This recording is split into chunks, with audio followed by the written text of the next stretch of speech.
Hey everyone, are you guys using social media to promote your brand? Are you guys using social media to get the word out there about your services? If you're a local business or you're a small business, you need to listen to this episode because today I have the privilege of interviewing the great Laura Shipman one more time, and she's going to talk to us today about the state of social media.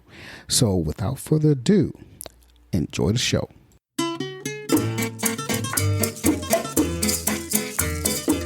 Hello, and welcome to Marketing Solutions for Local Businesses, the podcast where you will discover all the latest and greatest digital marketing tools, tips, and strategies you will need to implement in order to stay ahead of your competition. If you are not getting the results you are looking for from your digital marketing efforts, this is the podcast for you. And now, here's the host of our show, the local business guy himself, Frank Deming. Hello, everyone. This is Frank Deming, the local business guy, and welcome to another episode of Marketing Solutions for Local Businesses. Happy Wednesday, everyone. Happy Hump Day. I hope you are having a rocking week thus far. As I said in the pre-intro, I have a treat for you today. The treat is a repeat visitor of the show. She is probably, in my opinion, the most knowledgeable person when it comes to social media. So what other person to end this wonderful and crazy year, 2021, after another crazy year of 2020, to talk about social media other than the legend herself, Laura Shipman. How you doing, Laura? Hi, Frank. Thank you for that intro. That was wonderful. It's so great to be here. It's the truth. Thank you. Thank you. So you were on the show last year, and actually, I never told you this, Laura, but you were the second most listened to episode last year. No way. That's cool. So I know that this topic is going to generate a lot of other listeners this year as well. So for the people who were misfortunate and not being able to hear that first episode, who are you and what do you do?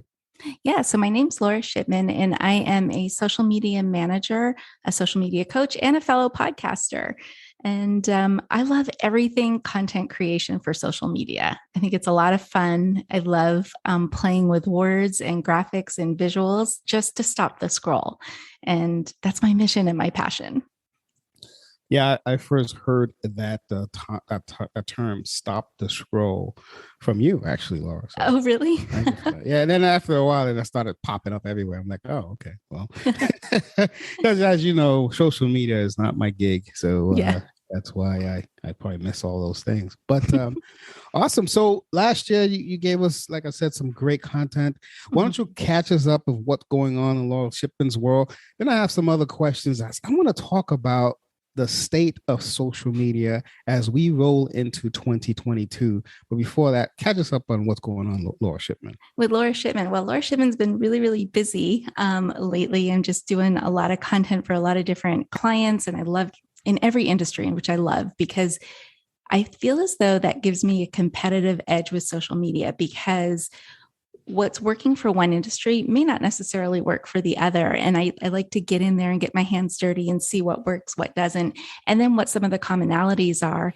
And I think with our discussion today, I'll be able to tell you what some of those commonalities are so that people who are listening, no matter what their industry is, we can give them some really good ideas and tips and things to use going into 2022. Gotcha. So that's kind of where I am. Yeah. Now, you mentioned a couple of things that's interesting. I mean, you said, you like to know what works, what doesn't, especially when you go across industries.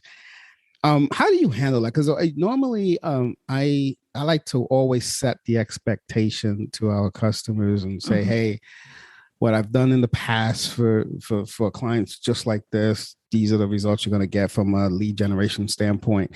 But when I don't have numbers to go by because I don't have a lot of clients in that space, it's just different spiel. So how do you handle that?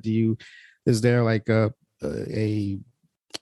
method that you use to set the expectation of what to expect? So to do that, really, it's really kind of hard to do because every Hmm. industry is very different. And it's almost like you need a crystal ball to look and see what will happen. And if there's any sort of a crystal ball that I could tell people to look into and how to get results would be pay attention to your engagement.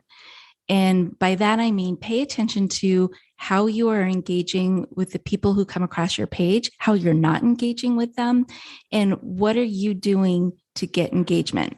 So, engagement can be any number of things. It could be a like, a comment, a follow, any of those things. So, when you get those pieces of engagement, what are you doing to nurture those? So when you get somebody who follows you on LinkedIn or follows you on Facebook or Instagram, how are you reaching out to them? What is your plan to reach out to these people and nurture them?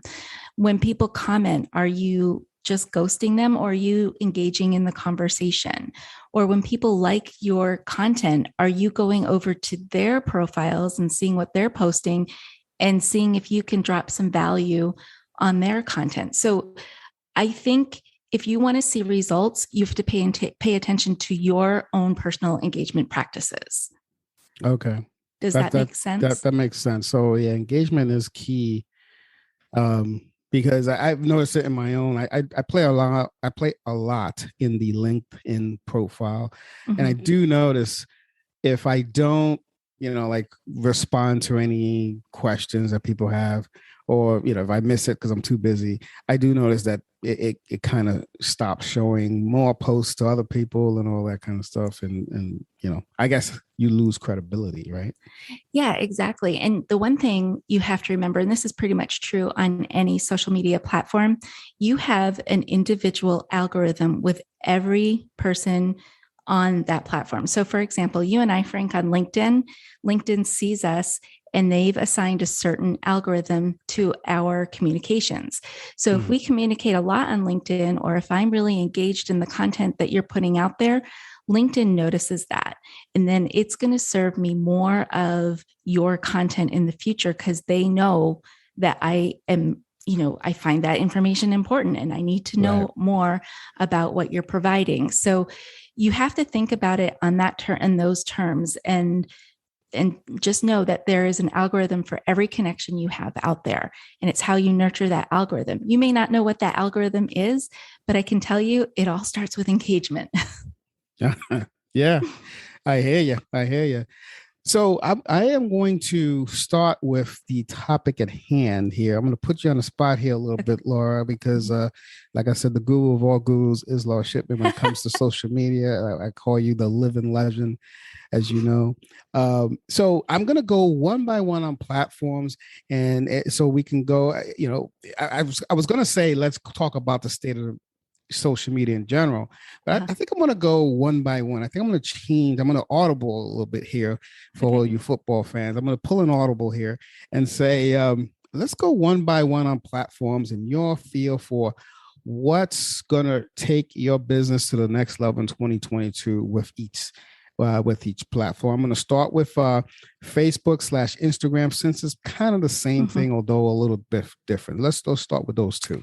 So I would say with Facebook, groups is one of those things that I think about 3 years ago, that Facebook really started to focus more in on groups. Yeah. And if you don't have a group surrounding your business, I think you're missing, or if you're not part of a group on Facebook, I think you're going to lose out. So, for example, a lot of times people ask, well, how can I find my customers or how can I find my clients on Facebook? And I believe they're in the groups.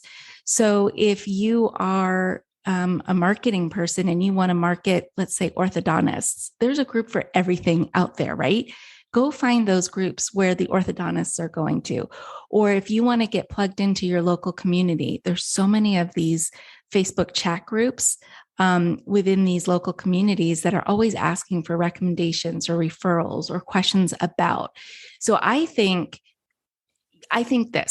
you need to have a business page on Facebook, but don't get discouraged about the inactivity on your Facebook, because that's not where it is. When we first started out, we talked about engagement, and the Right. same thing holds true for Facebook. The engagement in the groups is where it's going to be. So that's what I would say about Facebook. Now, Instagram, I love Instagram. It's one of my favorite apps out there because it's got so many facets and there's so many ways that you can deliver content. And a lot of times, well, let's talk about the regular feed post. Okay. So if you put a post out there, you may not get a lot of attention or you may not get a lot of engagement. You need to know how to work that post. And that post is, I actually talked to somebody not too long ago, and we were talking about how everything is a square on Instagram, right? Your phone is a device that you use that's a rectangle. The image size that you put out on Instagram is a rectangle. Right. You have to stand out. How can you make a graphic that is going to maybe look more fluid, more flowy, more less angled on Instagram so that it stops the scroll? So that's the first thing people see in that regular post, right? Is the image that comes across. So you need to stand out. So stand out without being a square. You don't want to be a square. You want to also, most people have the dark mode on Instagram, which is, the dark screen behind. Yeah. What kind of vibrant colors can you use? Or do you have a really good accent color in your logo or in your brand package that you can accentuate on Instagram that's going to make you stand out? So those are the two things with the graphics. The other thing that I think is important when you're using a standardized post on Instagram is putting a hook right on the graphic. So you want to say something like, my ninja tips for, and fill in the blank. All of a sudden you're getting that person's attention, think that this person's got ninja tips that I need. So they want to go ahead and read what the caption says. And then, just as a question, my ninja tips for, and then leave it blank, or should you say what it is? Fill it in for whatever. Okay. Okay. So yours might be my ninja tips for SEO or something like that. Right. So you want to come up with a very edgy hook, and then repeat that hook in the caption part, but then take it a couple words further so that people get very intrigued and compelled to read the rest. Gotcha. And then what you want to do is make sure you finish that blog post with 30 hashtags that relate to the post. And those 30 hashtags are the search terms that people are going to use to find your post. So 30 hashtags. 30 hashtags. Use all 30 of them. I mean, you've got... Really? You talk about a lottery, right? And if you have 30 opportunities to put a ticket in to win the lottery, aren't you going to use all 30 opportunities? Yeah. And it's the same thing with hashtags. No one really. Let me stop you for 1 second. Sure. I know you're on the road. I don't want you to lose your train of thought. But let's go back to the first one that we talked about, which was Facebook. Does that rule apply with this hashtag? Because I've been hearing rumors about that hashtags don't work on Facebook and all that. What's that all about?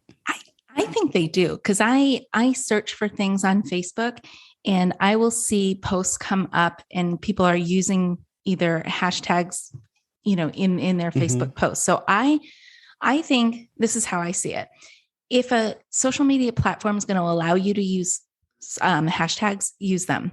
They're not going to dock you for it, right? They're giving you a tool to use. So why not use it? And so when I post, I usually post to Instagram and Facebook simultaneously. And there is so much debate about this, whether that's a good thing or a bad thing to do. The way I see it is the Facebook user is very different than the Instagram user. Yes. And people are very, they're very platform loyal. So a Facebooker is a Facebooker is a Facebooker, and an Instagrammer is an Instagrammer. And they're going to stay in their two little worlds, and they're very rarely are they going to really cross over.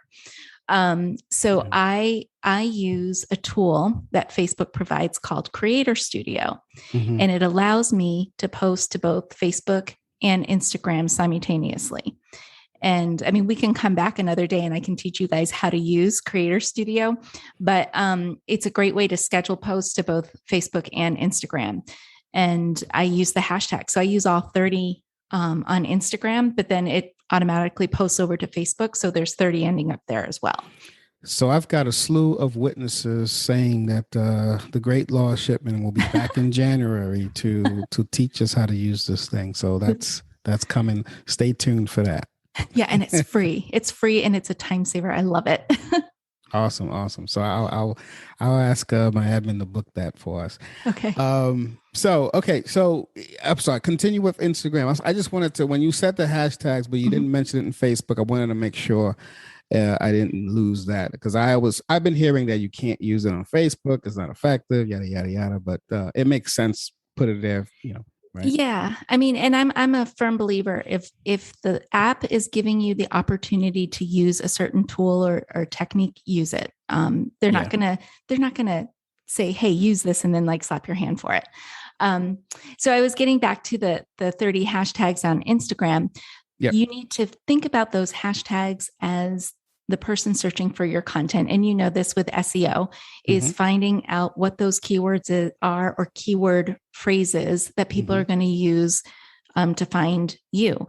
And on Instagram, you can use a single word, or you can use a long form hashtag, which could be a phrase, or it could be like a tagline, anything like that. So that's the standard post on Instagram. Now there are many other ways to get your feet wet, or not. That's actually the way to get your feet wet, is using those standardized posts. But Instagram offers Instagram Live, IGTV, stories, and reels. All of those things are video.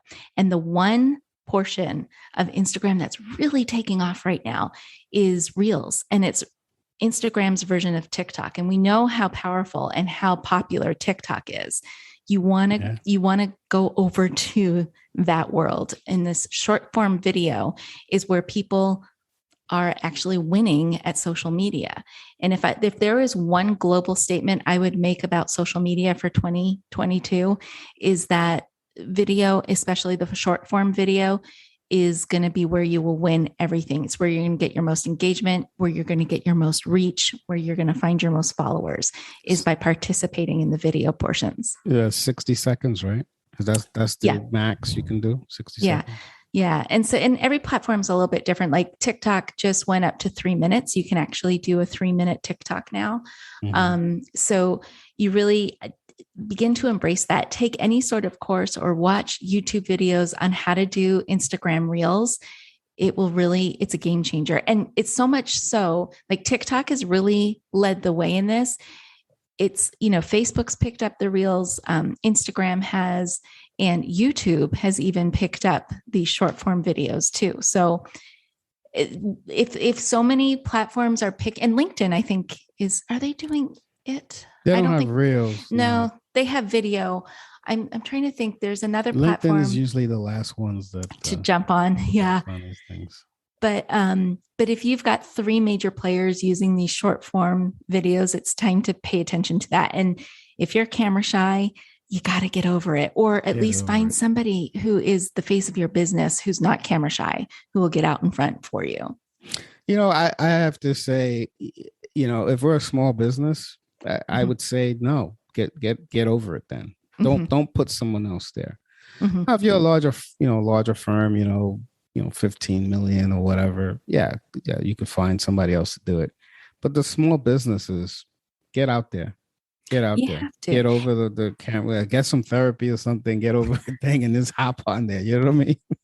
Yeah. I mean, and the thing that I would say is start with baby steps. And if you really don't want to get your face in front of there, use your hands, like do it from the perspective of someone looking over your shoulders.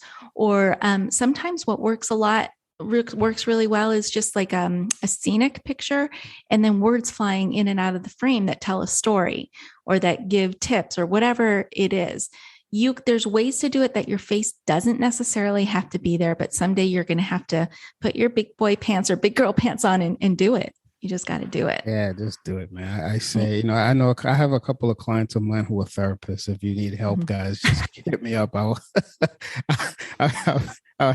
set you up with them, because it is the new video is the way to go. It really is. It really is. And then over in LinkedIn, actually, I'm doing a lot of work on LinkedIn lately, and I'm finding the more value that you can drop on LinkedIn, the better you're going to be. And it's these shot in the arm. Well, actually, there's a 2-pronged approach that you want to take to LinkedIn, and it's going to take some work, but the payoff, once you stay consistent with it, is huge. The first one is participating in articles, like creating articles for your company page, like taking, 100%. and it has to be new original content. Like just don't rip off a blog post from like 3 months ago off your website. No. It has to be new and original. These algorithms are too smart for that, right? So that's the first thing, is using articles. And then what I would do is create posts, like social media posts, maybe 3 times a week that maybe support that article, that maybe, debunk some myths around that article, or maybe it's a polarizing comment or something. Do something like that. And the more, I told somebody the other day, we have this term in social media, which is, and I think it's in all media, but it's feed the beast. The beast is always hungry. And somebody was asking me once, well, should I only post 3 times a week? I said, no, 3 times a week is okay, because it gives you consistency, but really that beast is always hungry. As long as it's high valuable content and people are getting something out of it, then continue to create that. And then watch your analytics and see which posts, just like you said at the beginning of this podcast, you said last year, my episode was the second most popular in all of your episodes. You want to look at your post that same way and then create more of that, because that's going to get you the exposure that you're looking for. Exactly. Yeah. I love LinkedIn. As you know, that is the only social platform that I absolutely indulge in, and I love it. And yeah, articles are phenomenal. It does an excellent job. And one thing that I've noticed about LinkedIn also, Laura, it is how Facebook was, say, I want to say 7-8 years ago, prior to it becoming huge with the paid ads. You can get so much reach on organic posts, just even irrespective of the articles, on organic posts using just LinkedIn. Yep. And what I do is, to your point, I post daily. Because I want to feed the beast daily. I even feed the beast Saturdays and Sundays. Yeah, which is a great way to do it. I like to use Hootsuite as my tool to schedule posts out on LinkedIn. And, you can do your own original content on LinkedIn, and then you can share articles too from outside sources that maybe support what you're saying. So that's a great way to feed that beast. It doesn't always have to be your own content. You can use other people's content as well and share it and give them credit. But it is always best if it is your content, but just to shake things up a little bit. A video from YouTube that echoes how you feel about something is a great way to do it, because it adds a little bit of video to your feed. Now, some people go crazy. They'll hear advice like that, and all they'll do is post outside articles and videos from YouTube. Don't do that, because then you'll become white noise at that point.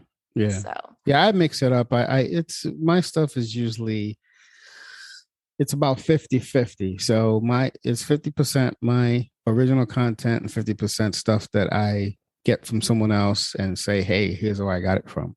I'm trying to change that in 2022 to 60-40 or maybe even 70-30. That would be great. But it requires a lot of time, though. So. It really does. And that's the thing. We're talking about feeding the beast. Don't create content just for the sake of creating content, because if it's not highly valuable content, don't put it out there. I would much rather see you post 3 times a week with very good content that people can really sink their teeth into, versus, 5 times a week of stuff that's just fluff.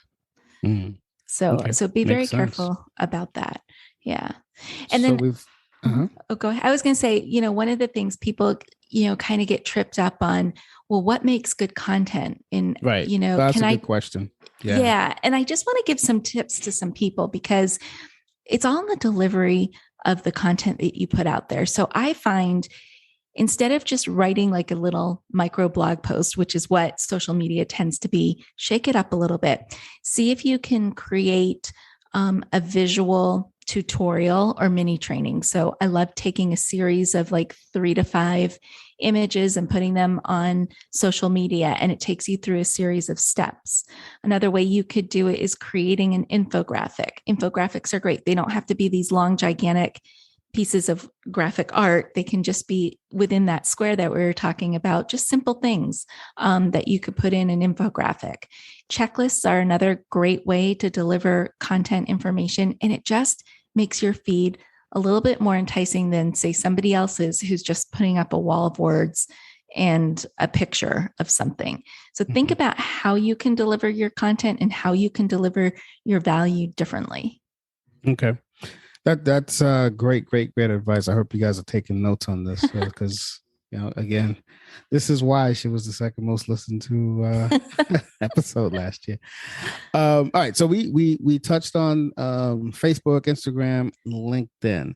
So I'm going to move on to a different platform that I'm still a little shocked at. The one that you turned me on to last time. I mean, I knew about it. I just didn't know it was one of your favorites, and that's TikTok. We already mentioned it a little bit. So I'd love to hear from you about the state of TikTok, where you think it's going to go in 2022. But before I say that, I want to tell you that, thank you for telling me about TikTok, because that's what turned me on to. So I had it downloaded, never even turned it on. And after our episode, I started playing around with it. I personally do not use it still. But my team does, and they enjoy it. So it's pretty cool. It is pretty cool. So for anybody who has not taken the leap and gone to the dark side with TikTok, they have cookies over there, I hear. No, I'm kidding. But TikTok is one of these things, once you get into it, you might get addicted to it. So be very careful. And it can be a time cow, because what they're doing is they're playing on that dopamine hit in your head, right? You've got those, 60 seconds of content that it's there. You get satisfied from it and then you move on. And I said that they did move up to 3 minutes. And I don't think that's across the board. I think it's only certain accounts that have access to 3 minutes right now of content. But what I love about TikTok is, first off, you will learn so many crazy things. And, for your industry, if you say your team is on TikTok, I bet they are learning from other people new strategies on how to do things, like from an SEO perspective. I know I go on there and I see what other social media people are talking about, and I find new tools that I never knew about. I love it. So I think what you're going to see, I think this is what you'll end up seeing, because I'm beginning to see the trend now. You're going to see more small local businesses use TikTok. So think about your average dentist. Think about your esthetician, your hairstylist, your nail salon. Those people are going to actually do really well on TikTok, because there is a local aspect to it, and TikTok knows where you are.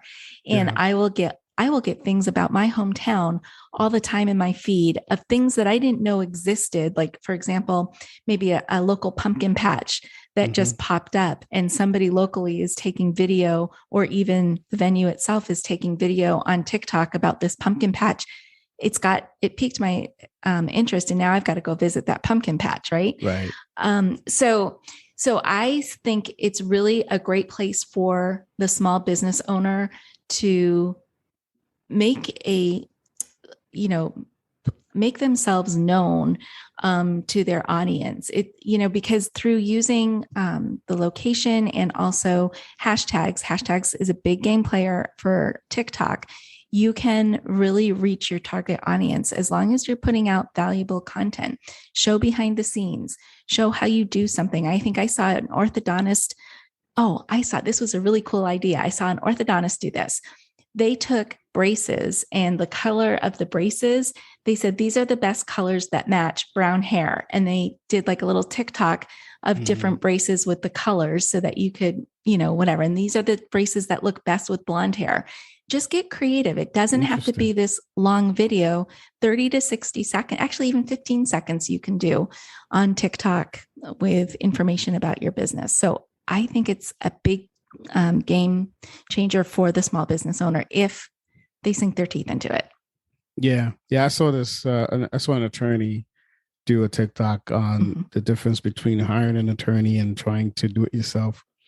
It had these results. It was kind of creative. I liked it. I was like, oh, okay, that's pretty cool. And this is an attorney. you know? Yeah, exactly. And Yeah. I think that if you're not sure how to do a TikTok, just go ahead and search for whatever your industry is on TikTok and see what other people are doing, and take it that idea and make it your own, and do it for your business. I think you'll be surprised at how much exposure you will get from a simple TikTok that's 15 to 60 seconds long. Yeah, it's amazing. It's Mhm. amazing. All right. So I want to talk to you about something that I forgot to mention last year about, and because I know we don't talk about this platform a lot. Mhm. I want to know, what is your take on Pinterest, and what do you think is that platform is going? Okay, I'm glad you brought that up, because actually I was going to bring up Pinterest myself. Um, Beat you to it. Traditionally, yeah, you did. Mhm. Traditionally, Pinterest is not considered a social media platform. The Right. platform doesn't identify as a social media platform. It actually identifies as a search engine. Search engine. Yeah. Yeah. Mhm. So if you're not on Pinterest, you're missing exposure that you should really be trying to dive into. And all that you really need for Pinterest is a really good graphic. You need a really good hook, like we talked about before. And then you need a call to action. And before you do the call to action, you need the hook, and you need a good tip or something so people trust you. You want to gain that trust from that Pinterest image that you're creating, right? So you've got a really flashy graphic, you've got a really good hook, you've got a little bit of information on that graphic that's either a tip or something that's compelling, and then a call to action. And so what you want them to do is either click to go to your website or your landing page or whatever. You don't really want them to stay on Pinterest. You want them to save your pin, but you also want them to take action, whatever that action is for your business. But when they save the pin, isn't that a good thing for you, for the Oh, algorithm or something like that? absolutely. Absolutely, it is. So, yeah, Mhm. you do want them to save it, but ultimately you want them to take action on something. Oh yeah, yeah, yeah. Yeah. Of The course. reason, yeah. Yeah. So what works well in Pinterest? I want to stay a little bit on this topic because I get a lot of questions on it, and I'm like, I don't know, ask Laura. But but so like what works well on Pinterest? Some people tell me that checklists work well, like, create a checklist, as a IFO, irresistible free offer. They say that it's good to sell books on Pinterest. Tip, like you said, tips, or um, video is not offered on there, but They like have video pins now. oh, they do. They do Okay. have video pins. Yep. Oh, Yep. okay. So what? So you tell me, what is it that works well on there? So there's two schools of thought, and it depends on where you want to go. So you have what was a traditional pin long time ago, which used to be like an infographic. Like if there is any place that an infographic gained its claim to fame, it was on Pinterest, because you would have, like you said, a checklist, or you would have some sort of an infographic that explained how to do something or gave statistics, things like that. You'll see now that people are moving away from that, because the marketers in us kind of got smart and said, well, I don't want to give out all my information on Pinterest, never to have them go to my website. So it depends what you want to get out of the pin.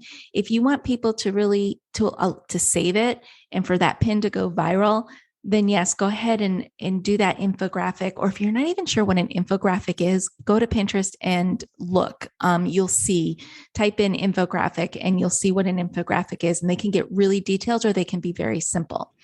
The other thing is, I'm doing what I said before, is like that little formula of a really edgy hook, something that kind of makes you an authority in the space on that graphic, and then the call to action for them to leave Pinterest, to go figure out what it is that you do. But I think anytime that you can show any sort of value. So if you think Pinterest got really popular with recipes, for example, Mm. the recipes are given, right there within the pin. Now you'll see people taking a very nice picture of the recipe that they're promoting on Pinterest and giving a little bit of a description about the recipe, but you have to click through to the website to actually get the whole recipe in most cases. Mm. And there's also a character limit on Pinterest as well. And I can't remember what that character limit is right now, but that's another reason why you wouldn't be able to put maybe a full description of what you're what you're talking about in the picture, because there is that character limit on the description portion. Another thing that works really well on Pinterest are before and afters. So transformational things. So you'll see a lot of interior designers showing you a room before and then a room after. And then you'll get people, they'll do those shoppable pins too, where people will, do fashion, like they'll put together an outfit and then you can shop the different pieces of the outfit through Pinterest is another thing that works well. So I know this was banned. Well, it's hard to push through on Facebook, but I was curious if they can do this on Pinterest, the before and after shots on weight loss stuff. Oh, I don't, that's a good question. I don't know that for sure. Okay. Yeah, I have no idea about that one. Sorry about that. Nah, no worries. I was just curious because I had a weight loss client. We do a lot of Facebook ads, as you know, and it's tricky. That was hard to push that through on that ad. It was terrible. So we just said, sorry. Yeah. And now see, I haven't done that much with Pinterest as far as weight loss and stuff is concerned. So I never came across that. Now you've got my interest peaked and I want to see if people actually do that. I'll have to do a little bit of research on that when we get off because I got the great Laura Shipman thinking here. That's awesome. Yeah. All right. So just a couple of more here. So I consider YouTube as a social platform. So, let's talk about YouTube a little bit as a social. What do you think that's going in 2022? I think, again, it's another great place for small businesses to thrive. I think here's the thing, where we are today with media consumption, especially, watching TV and stuff like that, we're all streaming for the most part. Yes. And YouTube is the biggest streamer of all. And they've really kind of, made a place for themselves in the media world there. So I look at someone like my husband, he'll spend the first 45 minutes of his morning just consuming information and videos on YouTube. And it's where it's funny because a lot of the major networks don't cover the stuff that he's really interested in. And so as a small business owner, if you can tap into that person who's craving the information, get in front of that camera and do it. And again, if you don't want to get in front of the camera, you can hire like these. I watch these types of videos all the time. The whiteboard videos, it'll be somebody just telling me stuff like on a podcast. It's almost like listening to a podcast, but they're drawing all these, characters and stuff on a whiteboard. But if you can deliver high value information about your industry, do it because people are looking for it. I mean, my husband's in home restoration, and sometimes I'll look at the videos he's watching and he's listening to what the plumbers are saying. He's listening to what the tile guy is saying he's listening to what the roofer's doing. It's just amazing. So don't think that your industry doesn't have a space on YouTube, because I'm telling you, it does. If you have an interest in it, a million other people have an interest in it too. Just be that person who is taking the bull by the horns and just going for it and putting your content out there. Yes. What I love about YouTube, if you do it right, and if you have the time to do it, if you can create a channel where you can get people, I forget what the stats are. It's like, I'm going to screw it up. It's like 4,000. Is it 4,000 watch hours and so many likes? Maybe it's 10,000 people who subscribe to your channel and 4,000 watch hours, something like that. You can monetize your channel and make passive income just by putting out these marketing videos. And the other thing I love about YouTube for small businesses is it's a great way to share videos to your website without slowing down your website. Am I right? Yes. So 100%. So you can create all these little videos about your business and then take that little link and put it on your website. You can put it on Facebook. It can go anywhere. So I think YouTube is a fabulous idea for businesses in 2022. Yeah, it is. It is. I like YouTube a lot. And, and like I said, I can give the name of my therapist if you don't want to go on Facebook, on YouTube, but put your face out there, because I think it's important for a local business or small business to do that. All right, so I have a few more. I've never talked to you about this platform. It's called Alignable. I don't know if you've played on that at all. If you have, what's your take on it? If you haven't, it's okay. We can move on to the next. I mean, I did it first when it first came out. And I'm just going to be honest, I got frustrated with it because it was a constant notification going to my phone. And and I just wasn't getting any value out of it. And maybe because I didn't dedicate enough time to really discovering what it was, but it Right. was just one of those ones that for me, there wasn't a love connection there. Do you remember that show from before, Mhm. Love Connection, before showing Hey, our age now? Where do you think I got the whole term 2 minutes and 2 seconds from? There you go. I always say 2 minutes, and I'll be back in 2 minutes and 2 2 seconds. seconds. I got There it from you go. Mr. Chuck Willery. Yes. I love Too that funny. show. Yes. And then the people who are younger than us are going, what the heck are they talking about? The hell they talking about? Click. Who are these people? Go look it up. Yeah, look it up. It's, use social media to look it up. Look there it you go. So you got frustrated with it. Yeah. So I can't really speak much on Alignable. Now there's Okay. another one that's kind of, well, not really similar, but Nextdoor. Have you ever heard about Nextdoor? Yeah, I use Nextdoor. Is that considered a social platform? It's probably not, but More like a local thing where you can get like a plumber, you can get a roofer. Yeah. And I got to tell, we just let's talk recently about moved. it if you, Yeah. Did you? Oh, I Yeah, didn't we know that. recently moved just an hour away from where I was living before. Okay. And I'm not familiar with the area that I'm living in now. And so Nextdoor was a real lifesaver for me. Like I loved it. Compare that with Yelp. I mean, the two of those things side by side for local information and for referrals and stuff. I really liked Nextdoor. So. Yeah. Nextdoor is pretty cool. I like it as well. All right. So here's a last one. This is the last one. It's going to be a controversial one because I want to know if this is dead or alive. Okay. And it's the Tweety bird. Yeah. I do some tweets for some clients. It's not my most favorite platform because in order to be, I think, really get the exposure you're looking for, it's a time dedication. Like you need to be tweeting like 12 times a day because the feed just turns over so quickly. And probably 12 times a day is not enough. And I think this is, and it's just one of those, and some people swear by it. And I think it really depends on who your audience is, because if you look at Gen Z right now, they communicate on Twitter all the time. But, and they love chiming in on the issues at hand. Gen Z is all about Twitter. So it really just depends about who your audience is and where you get the most engagement. So if you get a lot of engagement on Twitter, then stay there. But like I'm thinking usually what I tell my clients is this: if you have a lot to say that's high value and it's almost like breaking news, like people need to hear these updates all the time, then embrace Twitter fully. But if it's not, don't force yourself to go there. And there's so many social media platforms out there. And there's one I'm surprised you didn't mention. I'll bring it up in a minute.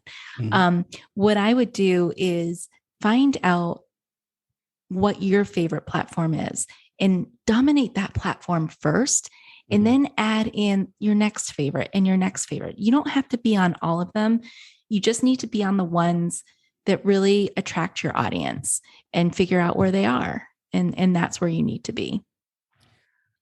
So before you give me the other one, let me ask you this question. So I prefer LinkedIn. I've always preferred LinkedIn. That's the one I like to play with. However, I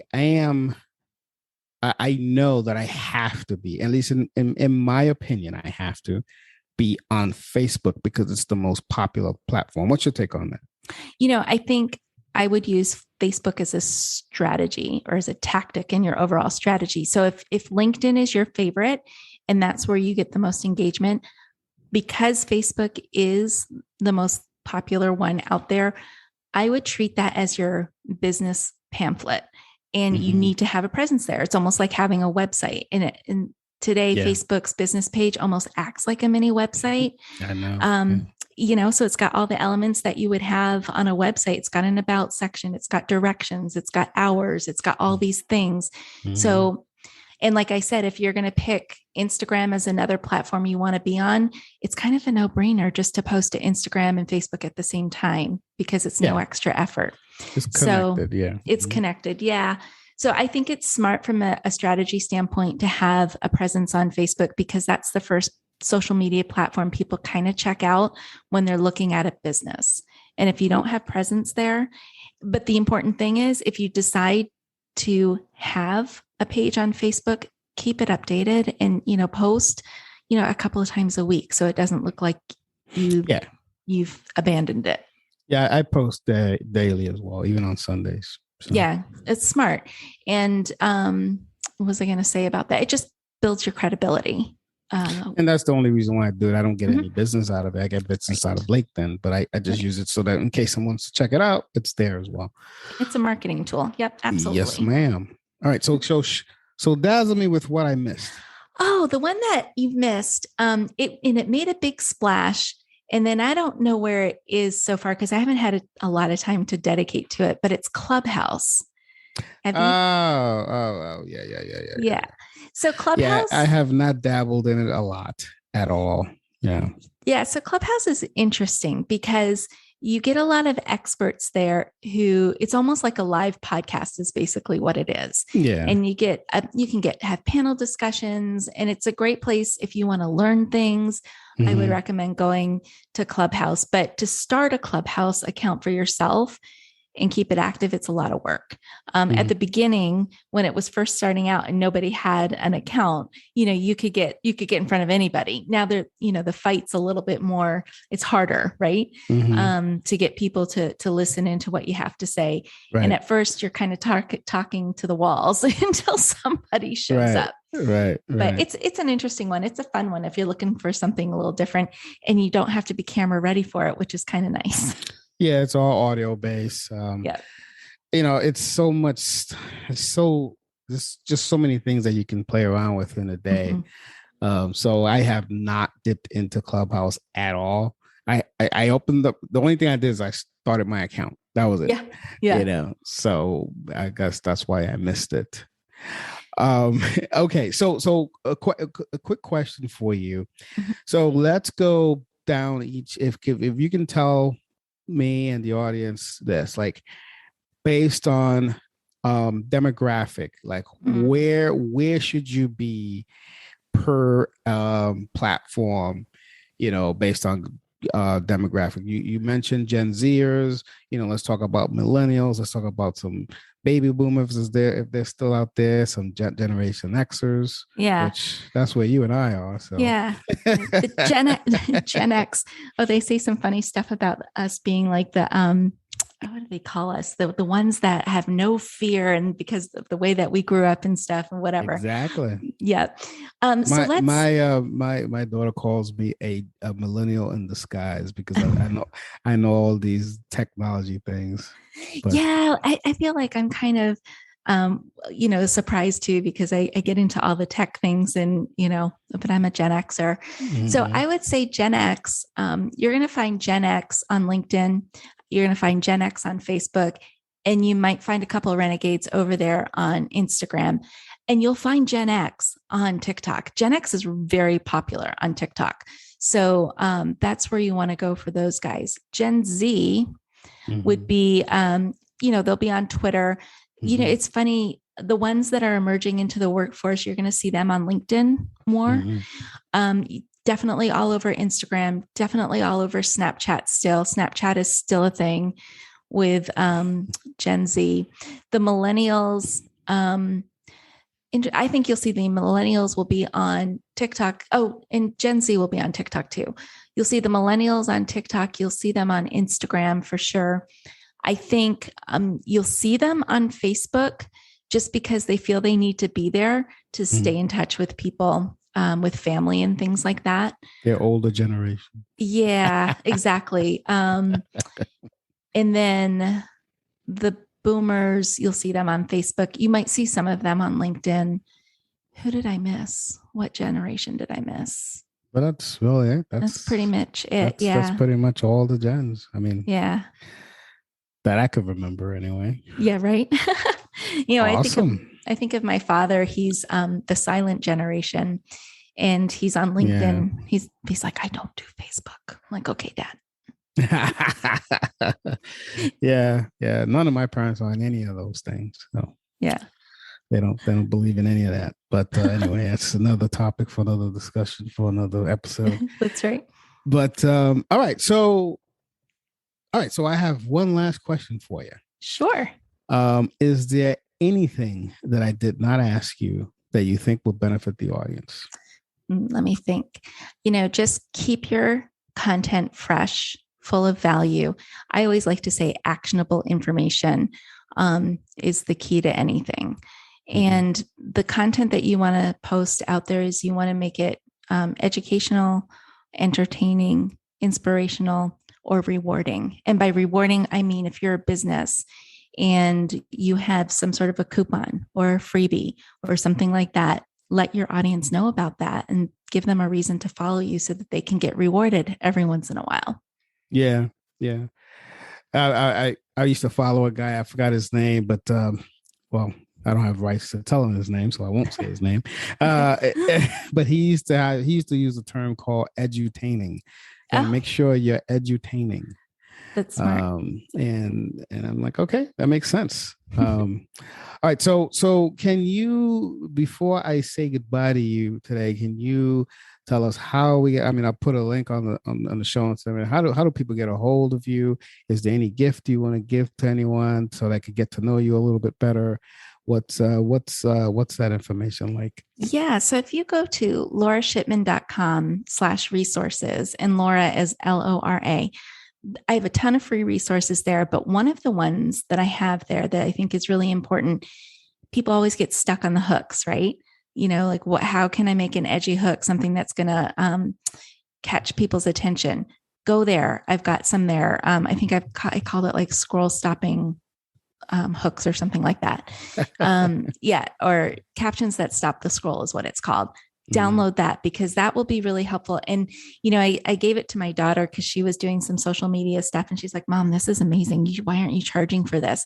Because what they are these little prompts. And if all you need is that one little prompt, it'll help you fill in the rest and it'll make your job a lot easier. So laurashipman.com. I can be found on Instagram. And then I have my podcast too, The Laura Shipman Show, where I talk all things social media. Yep, I forgot about that. The Laura Shipman Show. It's a great show. You got to check out that podcast. I'll put a link to that podcast as well in the show notes so you guys can check that out. I think I forgot to do that last time, so I'm sorry about that, Laura. You can slap my hand later. No. So, all right, guys. I think this is awesome. I think you guys are all prepared now to take on 2022. Just listen to this. I ask you to listen to this episode over and over again so you can get a foundation as to where you are and just get out there and do it, guys. You guys have it in you how to do it. And if you don't know how to do it, Laura's here to help you and you know how to reach her. So with that, I am going to bid farewell to this episode. This has been Frank Deming, the local business guy, and you've just been blessed by the great Laura Shipman, the living legend. Peace out until next week. Thanks for listening to another episode of Marketing Solutions for Local Businesses, the podcast where you will discover all the latest and greatest digital marketing tools, tips, and strategies you will need to implement in order to stay ahead of your competition. Don't forget, any links that were mentioned during the broadcast will be available to you in the show notes, so be sure to grab them while you have the chance. Incidentally, if you have any topics that you would like for us to discuss on the show, be sure to send an email to the email provided in the show notes, or click the Contact Us link and let us know what topic you would like us to help you with, and we'll be sure to add it to our schedule. If you would like for Frank and his team to look at your digital marketing presence and give you a free evaluation, simply click the Request a Free Consultation link in the show notes to get a hold of them. That being said, until our next episode, make it a successful digital marketing day. Peace out.